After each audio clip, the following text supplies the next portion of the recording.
hear us? Yeah, we do. Stand by. All right, stand by.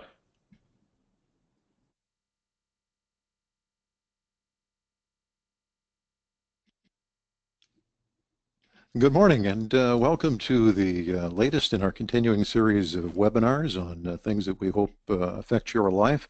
I'm Kevin Peckham from Full Compass and FDW, and we've been doing quite a series of webinars here, and today is a very meaty one. I'm going to enjoy this one as well because we've assembled a team of experts from Shure to help you through a lot of the detail and a lot of the very practical applications of what all this UHF spectrum auction stuff is all about and what that will mean to you and how it could affect your business. So I'm glad that you've tuned in, and as I see quite a few other people are joining us, I'll cover a couple of the housekeeping things first before we get underway. First of all, you should know that we are recording the event.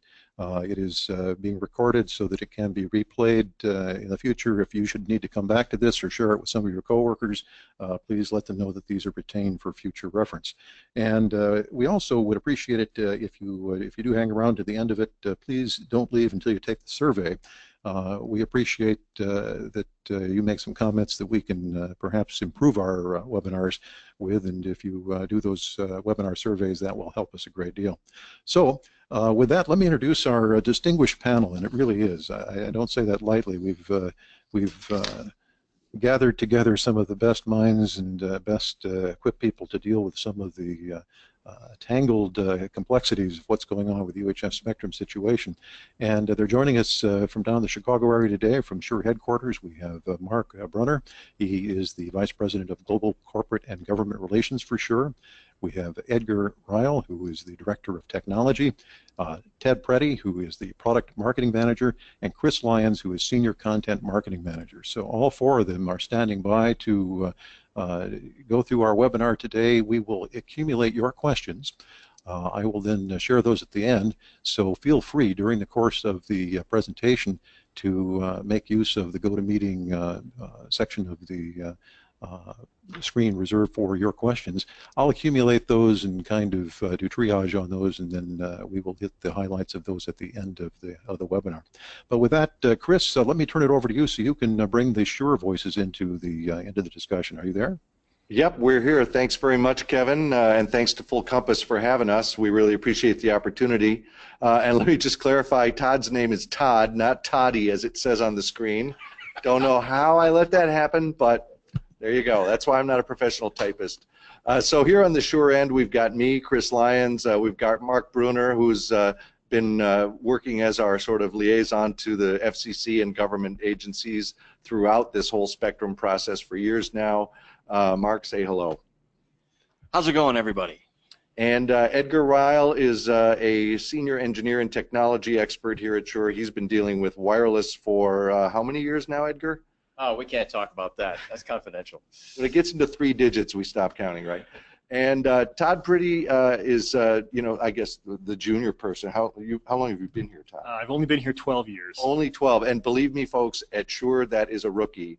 But Todd has been working on the rebate angle of this whole prospect, so he's got all the information on how that works. So we'll dive right in here, and please enter your questions so that we can make sure we catch all of those as we get further on.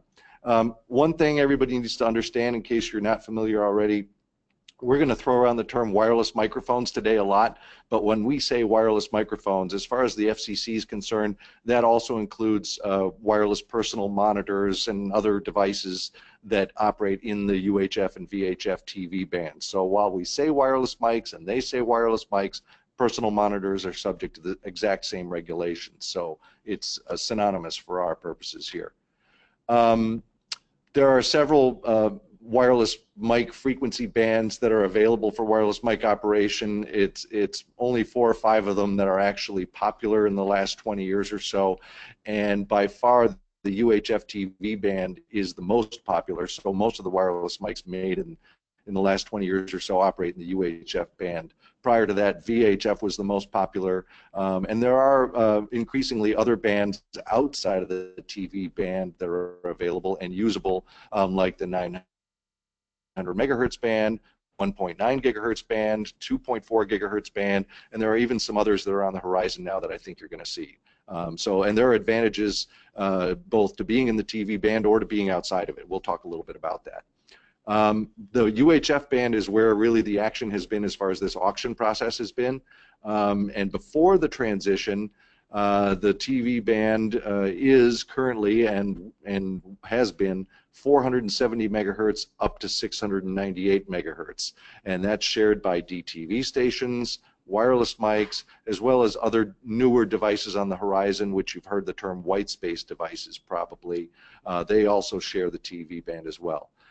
After this whole post-auction transition is through, then the UHF band will be limited to 470 to 614 megahertz, and between 614 and 698 is going to be devoted primarily to mobile data providers, mobile broadband. And so the transition of getting the TV stations out of that band and other users is part of what we're going to be talking about today. So let's zoom in a little more detail here. So this is how the UHF TV band is laid out.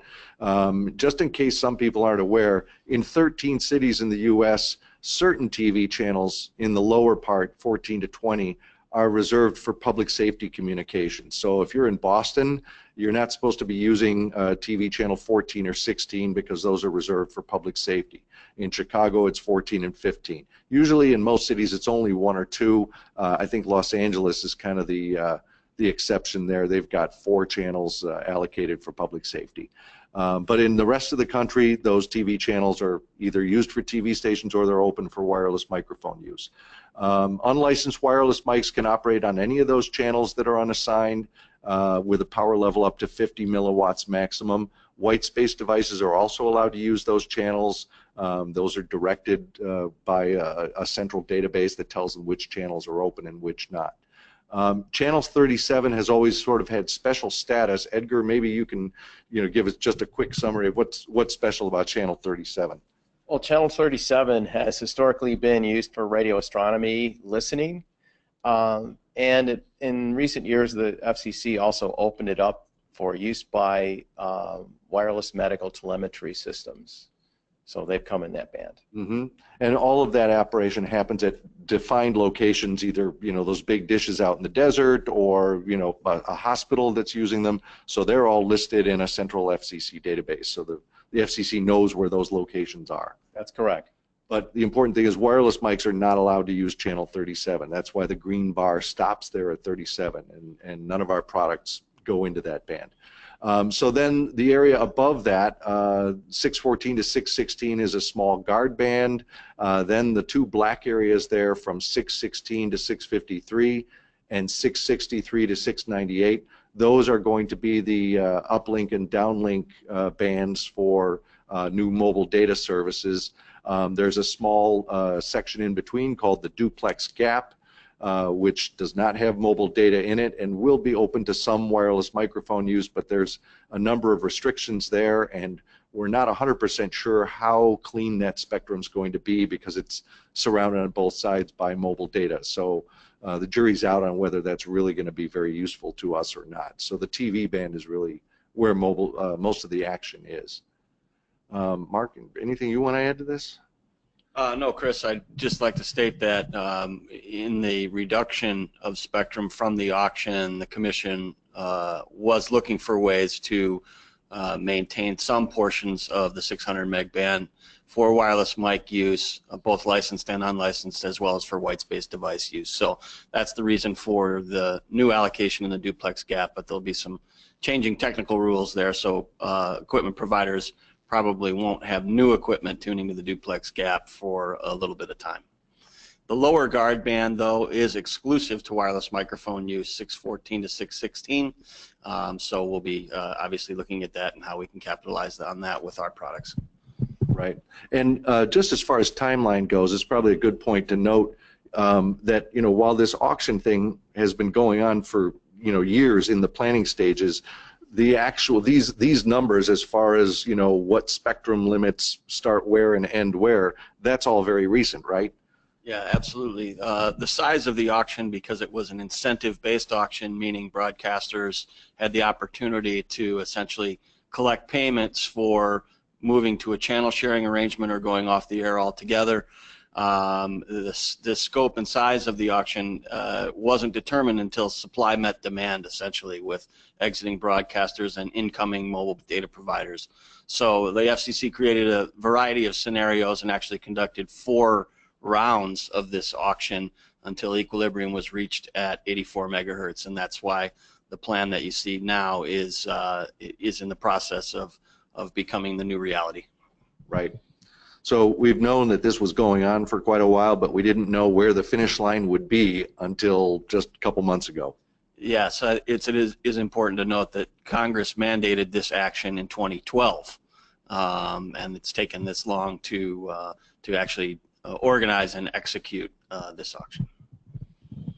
All right, so let's move ahead here. So here's an example of sort of the before and after. So before, meaning like currently here in Chicago, you see there the UHF band on the bottom, VHF on the top. There's only one occupied station occupying the VHF band on channel 12. Then in the UHF band, there's a couple channels at the bottom allocated for public safety in the red. Then the black ones are allocated to TV stations. The white ones are open for wireless mic use and personal monitors. And of course, that picture might change slightly depending on where exactly you are in the Chicago area, because TV station coverage patterns vary somewhat depending on your location. So that can vary a little bit too. Now, after the post-auction transition, the UHF band will shrink. Notice VHF doesn't change. There's no additional stations in Chicago moving into the VHF band, but it does get more dense in the UHF band. So you wind up with about 6 open channels in VHF and 5 open channels in the UHF band for wireless mics. Some people react to that and say, oh my gosh, this is the end of the world. You know, I'm not going to be able to do anything anymore. It's really not as bad as it looks to some people, though. So for instance, what does that mean to me as far as actually using a product?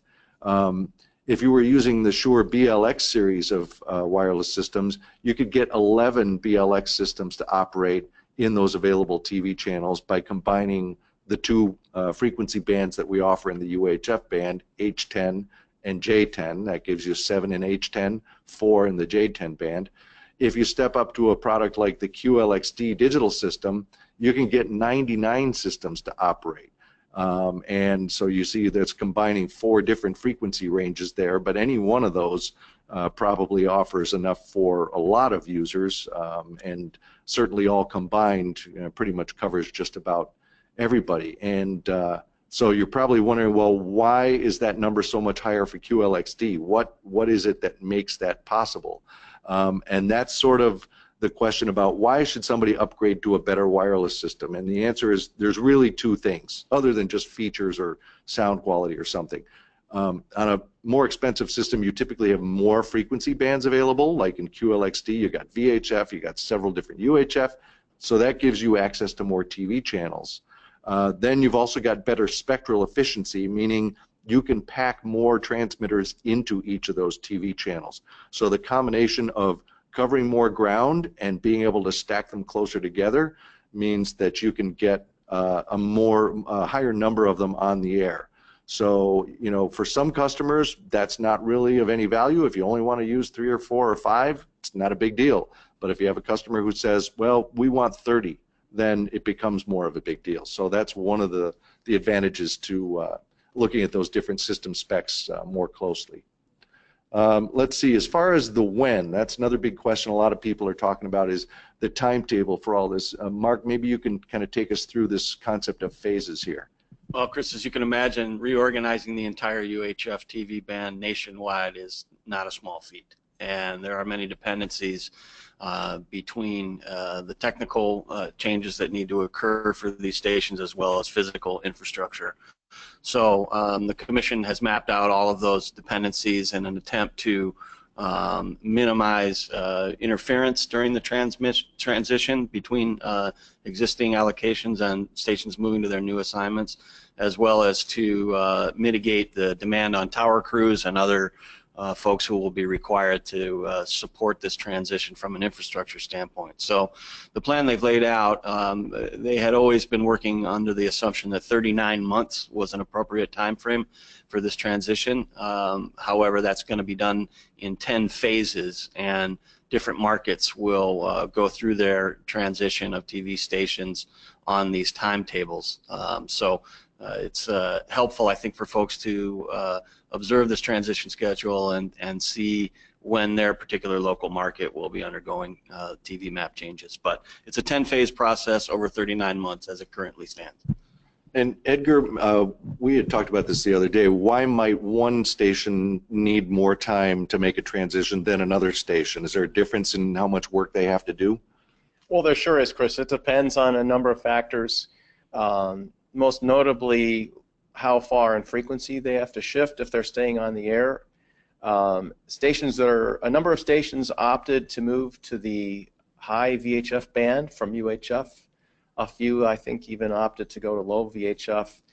VHF antennas are much larger and heavier, and in some cases, I suspect will require complete redo of the tower just to support the extra weight and wind loading.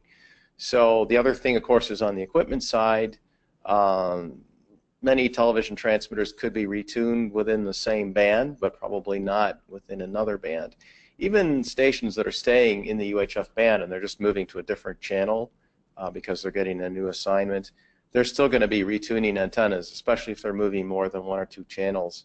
They might even have to, modify the antenna or replace it with a new one. So, and certainly retune the equipment. So there are a number of things going on there. Mm-hmm. And of course, some stations are not moving at all. If a station was on, say, channel 24, they could very easily just be staying on channel 24 and they don't have to do a thing. In a few cases, that's true. Of course, there are also stations that are going off the air. That's a simpler fix. And some are going to be sharing channels with another station. So that's yet another direction that people can go. And what about one thing that's not really included on this timetable is low power and translator stations, which are not so much a factor in major urban areas, but definitely rural areas. What timetable are they on? So the low power TV stations actually did not get a seat at the table during the auction. They were not allowed to participate in it. They are going to be accommodated basically on a space available basis. At the end, there will be a separate opportunity for them to apply for a channel, and the commission will assign them space as they can. I suspect that a number of those stations will either opt to share a channel in some cases, they'll actually get a nice boost if they share a channel with a Class A or full power station. Others may just combine facilities. So presumably, they'll all get on the air somehow, or most all of them will. Right. Okay. Good. All right. Let's take a look at. So the big question then after the timetable is: so how do I know which of my wireless systems are impacted by all this, and when do I have to make a move or deal with it? So the big central question is: if you've got a wireless mic or a personal monitor system that is capable of being tuned to any of those frequencies in those black frequency areas we showed, 616 to 653. And 663 to 698, those are going to be off limits. And the key phrase there is capable of being tuned. So it doesn't matter what frequency you have your system set to. If it can be set to one of the frequencies in those ranges, you're going to have to retire it from service and replace it. That's the way the rule is written. I think the FCC is afraid that some people are not educated enough users to be able to figure out what frequency they're using and might inadvertently leave a system on the wrong frequency and cause some interference problems. So if it's capable of being tuned to a frequency in one of those 2 ranges, those are the ones that are on a replacement timetable. As far as the when goes, there's 2 dates to consider. One is whenever any new mobile data licensee begins testing in the 600 megahertz band in your area, then you need to cease operating on those frequencies. Those are the different slices of spectrum that these mobile data providers basically bought in the auction. Once they start testing, then you've got to get out of their way because you're not permitted to interfere with those transmissions.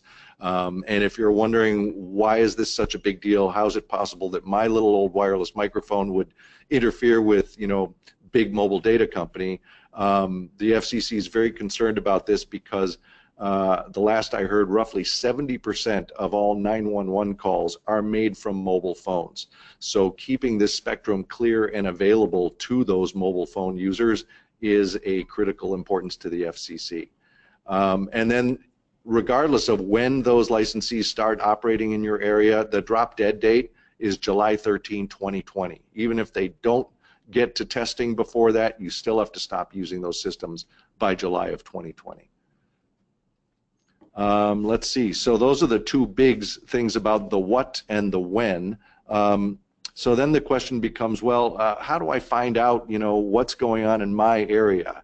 To do that, you want to consult one of the FCC approved databases that serve both wireless mic users, white space devices, and other users, and that lets you plug in your position either in latitude and longitude or street address, and then find out, number one, what are the active TV channels, active TV stations in that area in terms of coverage patterns. So in fact, Edgar, maybe you could, you know, give us a quick schooling on how those coverage patterns may or may not interact in different areas. Well, Chris, one of the things that the Commission tried to do to help the spectrum shortage, or crunch as some people call it, in the face of the outcome of the spectrum auction, is in the old rules, we were prevented from operating on the same channel as an operating TV channel by a fixed distance of 70 to 80 miles, basically depending on where you were in the country. And the problem with that rule is it really didn't have any grounding in reality in terms of whether there was actually a TV signal available at a particular location to be picked up. Because coverage depends on a lot of different factors. It can depend on terrain shielding, it can depend on antenna height, transmitter power, directional pattern of the TV station, etc. So when the Commission started opening up the television band for operation with white space devices, they controlled those by means of these databases that you mentioned, and those databases actually reflect the actual coverage patterns of TV broadcasters there. So the FCC decided to go ahead and make the same arrangement available for wireless microphones. So basically you can operate up to about 4 kilometers from the protected contour of a TV station, and that's reflective of the actual area that the signal is available for viewers to watch. And when you put your location into one of these databases, you effectively get a map that shows you the overlay of all those coverage patterns, and some of them are perfectly round, some of them are, you know, oddly, irregularly shaped, and you'll be able to find out, you know, where am I, who's overlapping me, and what do I need to avoid or not avoid. And so changing your location by 10 or 15 miles can make a big difference. As a matter of fact, Chris, even changing your location by a mile or two could make a difference. I'd like to suggest that people put in their location coordinates as specifically as they possibly can. Ideally, actual coordinates, but otherwise, at least your street address will give you a more accurate read on this. A zip code is much too big of an area to use. Yeah. And the reason that there's a check mark there by the Spectrum Bridge database, I've looked at all of these and they all have the same information, the same data in them.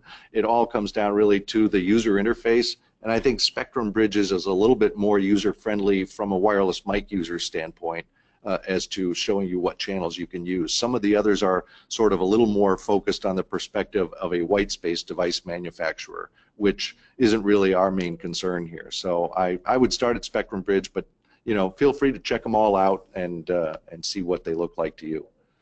Okay, so if you're talking about, well, okay, we've got a dozen wireless systems, or I know my client has some, how do we find out what frequencies they've got? Because you know, we all know that if you call a typical church or a high school and say, what frequencies are your wireless systems on, they would really have a tough time answering that question because they probably don't know. So on our Incentive Auction Resource Center page, which is shure.com/incentive auction, we put a couple of videos up there. One is just sort of a backgrounder that describes this situation, and another one shows you on Shure products how do you find out what the frequency range is? Because it is on every transmitter and every receiver, so we try to make it as easy as possible to go and find that frequency range info and then say, oh, okay, this one's affected, that one's not. Now I know what I'm dealing with here. So definitely feel free to check that out or send your clients there to check it out. And then from there, the next question becomes, okay, well, if we've got to replace some systems, what do we buy? And we've got lots of newer products here that are have lots of different advantages going for them. If you have a client that wants to stay out of the PGX-D, out of the TV band, they might look at something like PGX-D, which runs in the 900 megahertz band, or you know, say you're a church or a high school, and you don't need a whole lot of systems, but you don't want to mess with the TV band. The new GLX-D Advanced is a real nice rack mount system in the 2.4 gigahertz band. If you've got a system where you do want to stay in the TV band, or you think you might want more frequencies than 5 or 11, you can look at the BLX or even the QLX-D systems, where you can put 5 in a TV channel or even 17 in a TV channel. And we should also note that for your power users, if you you know, think about 17 systems in one TV channel, if you get 3 or 4 empty TV channels, you're talking about a lot of wireless systems there. We've found that most customers are using fewer than 20. But when you get into a professional theater maybe, or somebody like that, they might need higher numbers. So we've even got higher end products like ULXD and Axion Digital that can even go into high density mode and give you literally hundreds of systems. So there's something for everybody here. That's kind of the point of all this, and you know, we've got lots of choices, so definitely check some of those out. Chris, we'd like to also mention VHF systems as well. Yeah, ULXD and QLXD. Yeah, ULXD and QLXD give you the option of systems in the VHF band, and that's one that's, you know, it's sort of like it's so old that it's new again. In a lot of cities, VHF is sort of the unexplored territory, where that's where a lot of the open spectrum is going to be. Sound quality wise, you know, it's the same. It's really just a difference of antenna length a little bit. And even that is a lot shorter than it used to be, because we used to, you know, if anyone is familiar with old half-wave VHF antennas, were, you know, close to 3 feet long. It's not like that anymore. So definitely give those VHF products a look, especially for your power user customers. Another thing that's a very useful tool if you're trying to figure out, well, how many can I get of each product to work? Wireless Workbench 6. I can't talk about Wireless Workbench software enough. It's our free software that lets you plan and coordinate your wireless installation, both with your Shure products as well as other manufacturers, because we know a lot of customers are using a mix of brands. But you enter in what you have, you enter in the TV channels that are occupied, and then tell it what frequencies should I be using, how many can I get, and Wireless Workbench will tell you an accurate plan. So it's really worth downloading that as a planning tool, if nothing else. It gives you lots of great information. So then, Todd, now we start getting into your neck of the woods here. So people have decided, okay, we know we need to replace some systems, and we kind of know what we want. Here's where the rebate comes into play. So tell us about how the rebate works. Yeah, so just, you know, given all of these recent changes related to the 600 megahertz spectrum, we recently launched a wireless rebate program. And from a real high level, how it works is, you know, first you buy new qualifying Shure wireless systems. Next, you send in the same number of 600 megahertz systems from either Shure or competitors. This can enable you to a rebate of up to $500 per channel, depending on what it is you purchased new. You know, for more information, you know, including how to check out if your product is eligible, the specifics of the, you know, the terms and conditions, please make sure to check out shure.com/wireless rebate. But it's we've got a pretty interactive rebate submission form and process, wherein you can, you know, quickly kind of call up what you have and determine whether or not it's eligible, and it'll kind of calculate for you exactly how much money you may be eligible for based on the number of systems you've purchased. So as specifically as it relates to the rebate, though, from the products we offer that are rebate eligible, as you can see here, the rebate per channel amount ranges from $50 on some of our entry tier products like BLX or FP, all the way up to $500 a channel on some of our top tier stuff, including Axient Digital, which we launched to the world recently back in April of 2017. That product is not yet shipping to the marketplace, but when it begins shipping later on this summer, it will also be rebate eligible. And again, just to reiterate, when we say systems, we are referring to a matching amount of receiver channels to transmitters. So, for example, a single channel receiver and a single transmitter would equal one channel system. A quad receiver plus 4 transmitters equals a 4-channel system. And similarly for in-ear monitors or our PSM products, you'd be talking about a dual channel transmitter and 2 receivers. That would be a 2-channel system. So, but again, for more specifics and details, please check out shure.com/wireless rebate. And the rebate program itself, kicked off on April 17th, so about 5-6 weeks ago, and it runs through April 30th of 2018. So we're really planning a 12-month window for this rebate program. Yeah, so definitely worth checking out, because for a lot of customers this is a significant savings and can really ease the transition into some newer and better products too. So the bottom line is, so what do I tell my clients if I'm an installer, or what do I tell the stakeholders at my church or my school or my business or wherever when I go to them and say, look, we're going to need to consider buying some new wireless, and they were probably going to look at you and say, what? Why? So here's what you want to say, that first of all, the FCC has changed the regulations that govern the operation of our wireless mics and personal monitors. Some of the systems we have will not be legal after the transition period, and if we keep operating them, that could result in a fine from the FCC, which nobody wants to have to deal with.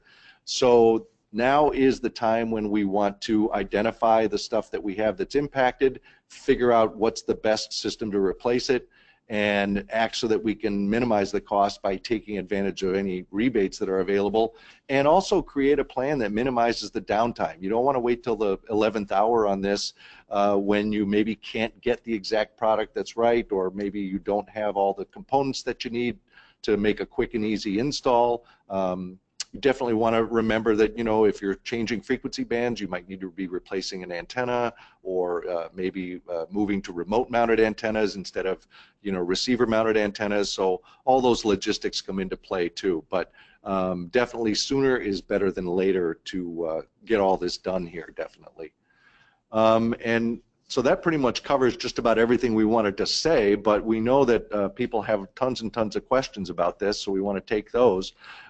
Just a couple of contact points here. If you've got specific questions about the rebate, you can send us an email at 600rebate@shure.com, or give us a call at that 800 number. Or if you've got technical support questions, if you haven't already, you definitely want to hook up with our tech support group. They're fantastic, at support@shure.com. or 847-600-8440. They're happy to answer questions about product or frequency planning or whatever it is that you've got. So, Kevin, how are we doing as far as questions go? Well, actually, a lot of good ones have come in, and as excellent as the slides and the presentation was, remarkably, there are still some areas where people have questions that I don't think have been covered. So we'll tackle a couple of these. What? I'm shocked and disappointed. Well, we have been through a few of these, and sometimes you think you have heard all the good questions, and people keep coming up with new ones. Here's one I haven't seen before. Someone wrote in and wanted to know a very practical application, a very practical question. When I send in my old wireless system, can I keep the microphone head? Example, if they've got a KSM9 head on there, they would like to not have to trade that in. What's the situation on that? Todd, that's your ballpark. Yeah, as long as it's obviously removable, they're absolutely not required to send in the head that they use today, so they can keep that for their future inventory of product. Yeah, that's sort of a hidden way, a hidden off-menu way to save some money on all this. Absolutely. If you've got a wireless system with an expensive mic head, keep the head, and then buy your replacement system with an SM58 or something more affordable, and then just put the KSM9 or KSM8 head on the new one and go from there. So yeah, we're interested in taking the transmitters and receivers out of circulation, the microphone heads, the lavalier mics, the head-worn mics, that's not what we care about here, so you can keep those. Yeah, and a lot of value in those, actually. If I return a combo system that has one receiver and two transmitters, I think we did cover this. For example, a body pack and a handheld, does that count as one channel or two? And I think you guys addressed that. That's a two-channel system, correct? It would be dependent on if it's a multi-channel receiver or not in that scenario. So if it's it's a 1-to-1 ratio of transmitters to channels. So if it's a dual channel receiver and two transmitters, that would be two channels, obviously. But if it was, if it was a single channel receiver and two transmitters, that would count as one channel. Of course, makes sense. They have to be receiver-transmitter pairs. Then some of the other questions we've come in, some of these we've touched on, and some of these are very specific to certain markets. There was a fellow that wanted to know where he could go to get information on what's happening in New York City, for example. So we certainly aren't going to put up illustrations of all the cities across the country, but where could they go find that information? And actually, let me couple two questions. We'll try and address two at the same time. Another question came in about where they can find out where their market is in terms of which phase it's in. So basically, where can they go to find out information about where the stations got reassigned and what phase they're in terms of the transition? So I'll attempt to answer that one. The FCC has a web page with technical information on the incentive auction that you can go to. The shortcut for that page is fcc.gov/incentive auction. That takes you to that incentive auctions landing page. And there you'll be able to download a number of different documents that will show, first of all, television channel assignments, post-auction channel assignments for particular markets. As far as knowing exactly what's on the air or not on the air, the FCC is supposed to require the database operators to update that information as changes occur. We understand there have been some lapses in that system in the past, but according to the rules, that's where you're supposed to go to find out at any given moment what channels are live and what are not. So one of those databases that Chris mentioned, and Mark, I think is going to. But the future TV assignments are published and will be consistent and accurate and complete. So if you're looking about the future state of New York and what the channel assignments will be, that information is available. Yeah, and that document's called the Post-Auction Technical Parameters document. It's a big Excel spreadsheet that's got a list of every city and state with all the call letters and what their new channel is and what their current channel is. You'll also be able to find the phase assignment, the transition phase assignment schedule as well, which lists the markets. Right, and that tells you which phase each city or each station is assigned to. And it's important to note that in many cities, they've divided up some stations. So for instance, in Chicago, some of the stations are in transition phase 6 and some are in phase 8. So there's a number of cities that are kind of staggered like that. Larger cities need more than one transition period. Yeah. I think the other thing, as I recall from looking at this, is you can, I believe it's a pivot table spreadsheet, so you can sort this and organize this according to the way you want to see the data. Right. From memory, as far as the transition phases, I want to say that there were some of the western cities were up first in phase 1. I think it was Las Vegas, Reno, Fresno, California, maybe Salt Lake City, Tucson. Those were the ones that were kind of up in phase 1, but it's not entirely geographic. So I think there were a couple of cities in Georgia also in phase 1. And then we've got one that's very closely related and extremely practical. They're wondering, okay, when can we find out when testing has started in our location? Is there a database that will carry that kind of information? Yeah, as Edgar stated on that one, Kevin, that the intent was for that information to be reflected in the geolocation databases, of which we provided those web addresses earlier. And that is the current plan. We hope to receive more information on the actual mechanics of that. The Commission is aware that they will need to be publishing information about commencement of service by the mobile operators in some form or fashion. So we do expect that will be available from the Commission either directly or through the geolocation database providers. Then here's one that's in relation to that small band of frequencies, 614 to 616, and they're asking for some clarification. They said, did you say it's okay to continue to use those frequencies? But yeah, talk through that topic just a little bit more in detail for this listener. Yes, well, in the post-auction transition, that slice of spectrum is actually designed to be a lower guard band for the mobile data service, protecting against channel 37, which we talked a bit about earlier, the services that are in there.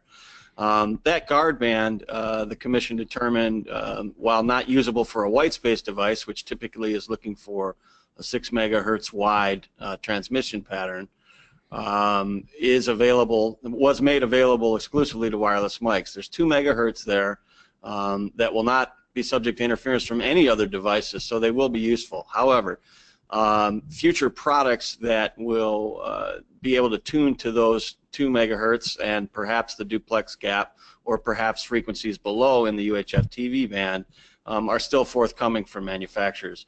Suffice it to say, a current system throughout the 39-month period will not experience any interference in those 2 megahertz. So that is basically a nationwide clear swath for wireless mic operation. In the future, however, after the transition period, if your wireless microphone tunes to frequencies that are in the auction spectrum, it needs to be retired. So that's a temporary clean home and a long-term opportunity for manufacturers to create products that utilize that spectrum. Just a little clarification on that. Whether it's clear or not would depend if there's a television station currently operating in there that hasn't transitioned to a new frequency or signed off the air. Right. And the other thing is there are going to be some changes in the technical requirements that manufacturers have to meet for products that operate in the 600 megahertz spectrum post-auction, and those haven't been fully clarified by the FCC yet, so we're still waiting for that to happen. So in other words, a product that's legal in the TV band might not be 100% legal in that small section of spectrum because we don't know what all the rule limitations are Well, yet. not only that, some things we do know, and one is that there's a lower power limitation for operation there of 20 milliwatts, so systems that would operate with higher power would not be usable in there. And there are some other technical aspects as well. Right. Got a couple of questions related to customers that have antenna distribution systems, splitters and combiners. If they're impacted and going to need to replace that equipment, are there trade-ins that apply to those either now or anticipated? That's a good question. Actually, antenna combiners, because they don't transmit, it's just a receiver tool. They're not subject to the whole auction thing. There's no need to retire them unless for some reason you're switching from UHF to VHF, let's say, and your antenna combiner does not cover the VHF range, for instance. But assuming that you're just moving from one higher UHF band to a slightly lower portion of the UHF band, you could probably keep the front end of it, the antennas, the antenna combiner, and so forth, which for people that have installed directional antennas, would be kind of a headache to deal with, so it would be nice if they didn't have to handle that. Most of those combiners have very wide frequency coverage range. You can look at the technical information for that, or if you don't know it, you could contact our applications group and they can help you with that. But most of them cover the entire UHF band, and so there really wouldn't be any action required there. Right. Then this is the kind of question that usually does come up, especially now that we've had a couple of major readjustments in the FCC over the last 10 years on spectrum, and it does keep shrinking. So we've had a couple of people ask questions, and I'll choose one of these here. This is representative. Is it logical to conclude that the FCC auctioning off 700 megahertz band and now the 600 megahertz band, is it logical to assume that they will eventually get around to auctioning off the 500 megahertz band also in the next foreseeable future? So a couple of comments on that would be perhaps set that listener's mind at rest. And while it's impossible to predict the future, I would answer that question this way. We've had 2 auctions of the UHF TV spectrum. The participation in terms of stations going off the air in this particular auction was probably fewer than some may have anticipated. Therefore, indicating that the mobile companies are looking at all of their spectrum options, of which they've been granted recently some interesting new ones for the pursuit of 5G technology and much higher frequencies. So this is really a market supply and demand situation, but we also learned from this exercise that there still is a robust over-the-air television market. So it would require a dramatic change in the economy of over-the-air broadcasting and continued increase in demand for mobile broadband outside of the new options that have actually been presented. So a future auction in UHF is probably a long way off. Here's another practical one. If I return a wireless mic and receiver but buy a personal monitor system, will I be eligible for the rebate? So can you mix and match between trading in wireless mics and ending up with a personal monitor system? Yeah, you sure can. Again, it's as far as the rebate amount is concerned, it's dependent on what you purchase new. So you buy the new gear that is eligible, and you send in, corresponding really anything. It can be, doesn't even have to work, as long as it potentially would be tunable to that old that range we talked about, 614 to 698. Those pockets within that we talked about. Then it would be fine. So yeah, people can buy new wireless systems and send in PSM. They can buy new PSM and send in wireless. It totally works either way. And then we've had a bunch of questions from people wanting to know where they can get copies of these slides. So this is a good chance for me just to point out that we're going to post the entire webinar on the Full Compass and also the FDW website. So this is available for future reference. The whole thing is recorded. You can listen to all of the conversation. You can listen to the questions and certainly see the slides on our website. So rest assured that we're not going to throw this information into a deep dark hole where you can't access it. There is a question also, it's very practical for the people that on the other side of the border. Does any of this apply to our Canadian neighbors? So if you're using Shure wireless microphones or anybody's wireless microphones in Canada, any aspects of this have impact to them? Well, yes, I think I'll talk about the frequency coordination aspect of it and then turn it over to Todd for discussion of the other part of the question. So Industry Canada, which has a spectrum management arm that regulates spectrum there, just like the FCC, has previously stated that they would coordinate with the FCC on this auction frequencies. And now that the auction is concluded, I would expect that within some reasonable period of time they'll probably announce their intentions as far as whether they're going to auction some of that spectrum in Canada. But as far as the frequency plan, they do plan to align with the United States. But the biggest consideration, I think, is for those who are living in cities that are large cities that are near the U.S. border, where television channels are changing in the U.S. Some of the Canadian stations are also changing to avoid interference, and so you want to stay on top of those channel changes in Canada just to be able to get out of the way of interference if there are channels that are going to affect you in your area.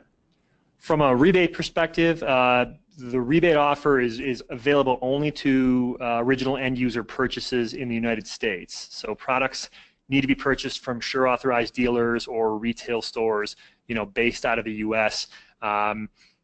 Additionally, any rebate payments are only being sent to U.S. addresses, and we don't do PO boxes or anything like that. So technically, I suppose if a Canadian customer came into the U.S. and purchased gear within the U.S. and somehow had a way of receiving their rebate payment to an address in the U.S., I don't know if they're a friend or a relative or something, I'm sure they could kind of figure a way around that. But we are not purchases in Canada and are not eligible, and we aren't sending rebate payments into Canada for additional regulatory and tax reasons. And a question here deals with white space devices, because we refer to them and we show a distinction between wireless microphones and personal monitors and other white space devices. So this listener's asked for clarification. What are some examples of these other white space devices, and how prevalent are they? Well, that's an interesting question. There aren't many. The white space industry has really kind of not struggled a bit to take off over the past 10 years or so. The main examples of white space devices that are out there today are things like internet backhaul, basically point-to-point systems, and there's also some electronic signage usage. These are very low power, pico power digital television transmitters that are used for digital signage within hotels, convention centers, things like that. I would expect that there will probably be a increase in white space devices coming on the market in the years to come, because one of the things that happened in this proceeding is the Commission made available several chunks of spectrum for white space devices. They will be getting access to channel 37. The difference between wireless microphones and white space devices is wireless microphones do not have to autonomously and continuously connect to a database to determine channel availability, whereas white space devices do. So that was one of the conditions that the FCC looked at for protecting the wireless medical telemetry and the radio astronomy receiving stations that operate, for example, in channel 37. They'll also be getting some spectrum up in the duplex gap. The upper 6 megahertz of that duplex gap will be available for shared use on a co-equal basis between microphones and white space devices. One other thing to add to that, Kevin, is that the white space device, by rule, has to consult one of those geolocation databases we were looking at earlier before it can receive a channel assignment. So it has an additional requirement beyond what a wireless microphone has. That being said, all TV stations in UHF now that are open are available for both white space device use and wireless mic use. So it's important for folks coordinating RF throughout venues to be conscious of if any white space device technology is in play there, and to coordinate with the wireless microphones that are on site. The provision that the Commission put in place originally for licensed wireless microphone users to reserve TV channels through those geolocation databases at specific locations and times still remains in effect. So your larger scale users who are eligible to become licensed operators, and the requirement for that is to be operating 50 or more channels on a routine basis. They should definitely pursue licensing and able to ensure that they can reserve TV channels through the database and never be subject to white space device interference at the location and time. Very good, guys. We have a few questions that deal, we'll cover those real quickly here in a couple of minutes remaining, that deal with specific models. So I'll throw these out to save them contacting our local salespeople with these questions. A fellow in New York City writes, so is my H5 system, is that good to go in New York City? Ooh, good question. Frequency range H5. Off the top of my head, I can't remember what that covers. It's that's, I think, below 37, but I'd have to look it up. Todd's looking up some information. Give us another question in the meantime, Kevin. All right, here's one on WWBS. Does that have the option to show expected frequency allocations post-transition? Not yet, no. In fact, I was just talking to Sam Drazen yesterday about this. Wireless Workbench 6 software pulls its TV channel data from the approved FCC databases, so it can't look forward into what's going to happen. It only knows what the current situation is right now. However, once you have done a little bit of research in some of those FCC documents about a particular market, you can manually enter channels and tell Wireless Workbench, okay, here's what the channel picture is going to be in city X or city Y. Now do your planning based around this. And then you can save that information too and recall it later. So if there's 2 or 3 different markets that you deal with, you could enter the TV channel map there and then save it and then do frequency coordinations based on that anytime you want.